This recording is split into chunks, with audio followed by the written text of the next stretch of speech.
Welcome back to my channel. இன்றைக்கி நம்ம பார்க்க போகிறது ஜப்பான் அனிமையான டீமன் ஸ்லேயர் சீசன் 1 எபிசோட் 1. பையன் பேர் தான் தாஞ்சிரோ. இவன் வந்து அவன் தங்கச்சியை கூட்டி எங்கேயோ பரபரப்பாக போயிட்டுருக்காங்க. எங்கன்னு தெரில. இந்த தங்கச்சிக்கு வேறு என்னமோ அடிபட்ட மாதிரி இருக்குது. அப்படியே ஃப்ளாஷ்பேக் பார்த்தா நம்ம தாஞ்சிரோ வந்து சரி நம்ம சார்கோல் விற்றுட்டு போகலாம் அப்படின்னு மாதிரி போகும்போது அவங்க அம்மா வந்து அழுக்காக இருக்கடா மூஞ்சி ஃபுல்லாக துடைக்கிறேன் அப்படின்னு மாதிரி துடைச்சிட்ருக்காங்க. இது நல்ல நியூ இயர் சீசன், அதனால நல்லா வியாபாரம் போவோம் அப்படின்னு மாதிரி தாஞ்சிரோ கிட்ட அவங்க அம்மா சொல்லிகிட்ருக்காங்க. அப்போ வந்து அவங்க ரெண்டு சிப்ளிங்ஸும் வந்து நானும் வரேன்டா அப்படின்னு மாதிரி சொல்கிறாங்க. இல்லை வேணாம் நானே போயிட்டு வரேன் அப்படின்னு சொல்லிட்டு அவன் கிளம்புறான். அப்படியே வழியில் வந்து அவனோட நெசுக்கோ வந்து அவனோட சிஸ்டரை மீட் பண்ணுறான். பாத்தியா நம்ம தம்பி எப்படி தூங்கிட்டு அப்படின்னு சொல்லிட்டு அவன் பட்டன் கிளம்புறான். பார்த்தா டீமன்ஸ்லாம் இல்லை அப்படின்னு மாதிரி நினச்சிக்கிட்டே போகும்போது ஒருத்தவங்க வந்து நான் சார்கோல் வாங்கிக்கிறேன் அப்படின்போது ஒருத்தர் வந்து இது நான் பண்ணலை அப்படின்னு மாதிரி கேட்குறாங்க. ஆமாம் நீங்கள் பண்ணலை அப்படின்னு மாதிரி அவன் சொல்கிறான். எப்படின்னா மூந்து பார்த்து, ஏன்னா அவனுக்கு நல்ல மூந்து பார்க்குற இது இருக்கும்.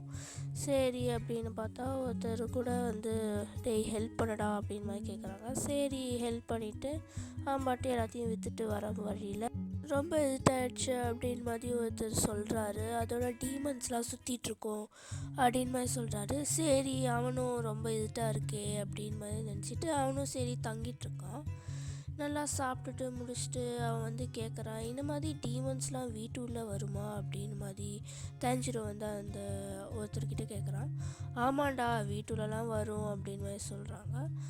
அவனும் நெக்ஸ்ட் டே ஆயிடுச்சு அப்படின்னு சொல்லிட்டு கிளம்புறான். பார்த்தா ரத்த வாடை, என்னடா இது ரத்த வாடை அடிக்குதே அப்படின்னு மாதிரி நினச்சிக்கிட்டு வீட்டுக்கு போகிறான். பார்த்தா எல்லாருமே செத்துருக்காங்க. எல்லாருமே அவங்க அம்மா அவனோட தம்பி எல்லாருமே செத்துருக்காங்க. அவனால் தாங்க முடியல, என்ன இது நம்ம ஃபேமிலி இப்படி ஆயிடுச்சு அப்படின்னு. அப்போ பார்த்தா நெசுக்கோட பாடி மட்டும் ரொம்ப வார்மாக இருக்கா. அதனால சரி அவள் உயிரோடு இருப்பான்னு நினச்சிக்கிட்டு அவன் ஹாஸ்பிட்டல் கூட்டிகிட்டு போயிட்டுருக்கும் போது என்னன்னு தெரில டக்குன்னு வந்து நெசுக்கோ வந்து ஒரு மாதிரி ஆக ஆரம்பிச்சிட்டா. அதை வந்து அவன் பயந்து அப்படியே ஹில்லேருந்து கீழே விழுந்துட்டு ஐயோ நெசுக்கோக்கு என்ன இருக்கும் அப்படின்னு மாதிரி நெசுக்கோ அப்போ கூட தேடுறான். பார்த்தா அங்கே நின்றுட்டுருக்கா. ஓடி வந்து நெசுக்கோ நல்லா தானே இருக்கோ, உனக்கு ஒன்றும் ஆகலையே அப்படின்னு மாதிரி கேட்கும்போது பயந்துட்டான் தாஞ்சிரோ. என்னது நம்ம நெசுக்கோ இப்படி ஆயிட்டாளா அப்படின்னு மாதிரி அவனால் அக்செப்டே பண்ண முடியல. எப்படி அவள் டீமன் ஆனா அப்படின்னு மாதிரி அவன் ரொம்ப நினச்சி பார்க்குறான். ஐயோ அதே மாதிரி அவன் ரொம்ப ஃபீல் பண்ணுறான். இந்த மாதிரி நம்ம ஃபேமிலியை விட்டு போயிருக்கக்கூடாது, அதனால தானே நான் எல்லாரையும் இழந்திருக்கிறேன் அப்படின்னு மாதிரி சொல்லும் போது நெசுக்கோக்கும் அந்த ஃபீல் புரியுது. அதனால அவளும் அழுவுறா. அவளுக்கும் புரிஞ்சிக்க முடியுது. அப்போ வந்து டக்குன்னு வந்து யாரோ ஒருத்தன் வந்து வெட்ட வரான். டக்குன்னு மிஸ் ஆயிடுறாங்க. யாருன்னு பார்த்தா நம்ம கியூ. இவன் வேற வந்து யாரா நீ, அவள் டீமன்டா, உன்னை கொன்றுவாடா அப்படின்னு மாதிரி சொல்லிட்டு இருக்கும்போது டக்குன்னு வந்து பிடிச்சி பாரு நான் டீமன்ஸில் கொல்ல தான் வந்திருக்கேன் அவன் தங்கச்சி அப்படின்னு சொல்ல. ஐயோ என் தங்கச்சி தான் என் லைஃபு, அவன் மட்டும்தான் இருக்காளே என் வாழ்க்கையில், எல்லாருமே செத்துட்டாங்க அப்படின்னு மாதிரி அவன் புரிய வைக்கிறான். அது அப்படியே புரிய வைக்கும் போது நம்ம கியோக்கும் புரியல. இவன் டீமன்டா அப்படின்னு மாதிரி சொல்கிறான். அவன் நம்மளை கொள்ளடிச்சிருவா அப்படின்னு மாதிரி சொல்கிறான். ஆனால் அவன் தாஞ்சிரோக்கு அவன் மட்டும்தான் ஃபேமிலி. அவன் என்னை ரெகக்னைஸ் பண்ணிட்டா, அவளுக்கு புரியுது நான் யாருன்னு, கொஞ்சம் புரிஞ்சுக்கோங்க, அவன் மட்டும்தான் இருக்கா அப்படின்னு மாதிரி சொல்லும் போது நான் உனக்கு புரியல, அவள் டீமன், அவள் வந்து சாவடிச்சிருவா அப்படின்னு மாதிரி சொல்கிறான். அது புரியாத நம்ம தாஞ்சிரோவும் இல்லை ப்ளீஸ் புரிஞ்சுக்கோங்க, அவன் மட்டும்தான் என் லைஃப்பில் இருக்கா அப்படின்னு மாதிரி அவன் சொல்ல.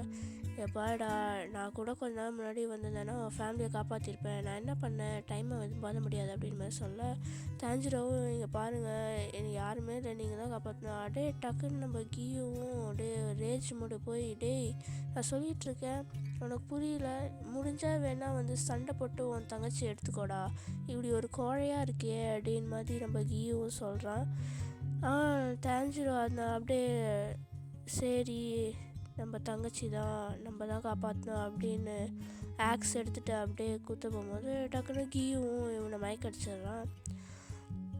என்னடா இது அப்படின்னு மாதிரி நெசுக்கோ அப்புறம் கியூலாம் பார்க்கும்போது ஆக்ஸ் வருது, என்ன எப்படிடா வந்துச்சு இந்த ஆக்ஸ் அப்படின்னு மாதிரி பார்த்தா அப்படிதான் நினச்சி பார்க்குறான். சே, இப்படி ஒரு புத்திசாலியாக இருக்கானே நம்ம தேஞ்சிரோ அப்படின்னு மாதிரி பார்க்குறாங்க. ஏன்னா அங்கேயே ஆக்ஸை தூக்கி போட்டு தான் அப்புறம் ஆக்ஸ் கையில் பிடிச்சிட்டு வர மாதிரி தான் வந்திருக்கான்.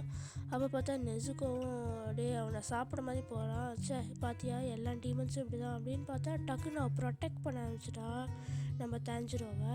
இப்படி ஒரு நல்ல இதுவா, நான் இந்த மாதிரி பார்த்ததே இல்லையே ஒரு இது அப்படின்னு மாதிரி அவன் யோசித்து பார்க்குறான். எல்லா டீமன்ஸும் இந்த மாதிரி தான், அவங்க எப்படினாலும் ரத்தத்தை குடிக்க ஆரம்பிச்சிருவாங்க. இவளும் அப்படி தான், இப்போ வேணால் இப்படி இருக்கலாம், அவளும் ரத்தத்தை குடிக்க தான் போகிறா அப்படின்னு மாதிரி சொல்லி அவனை மயக்க அடிச்சுட்டு அப்படியே தேஞ்சிரோவும் எந்திரிக்கிறான். அவன் ஃபேமிலியை நினச்சிக்கிட்டு பார்த்தா அவன் சொல்கிறான், இந்த மாதிரி சாகிரி மவுண்டன் போ அப்படின்னு மாதிரி சொல்கிறாங்க. அங்கே உரோக்கி டோக்கின்னு ஒருத்தர் இருப்பார், அதோட என் நேமும் யூஸ் பண்ணு, அவனுக்கு ஹெல்ப் பண்ணுவார் அப்படின்னு மாதிரி சொல்கிறாங்க. அதோட கியூ அப்படி நீ உன் தங்கச்சியோட தான் இருக்க போனா சன்லைட்லலாம் கூப்பிட்டு போயிடாத, அப்போது டீமனு அப்படின்னு மாதிரி சொல்லிட்டு அவங்க 2 பேரும் இறுதி அஞ்சலி செலுத்துகிறாங்க. இதோட இந்த எபிசோட் முடியுது.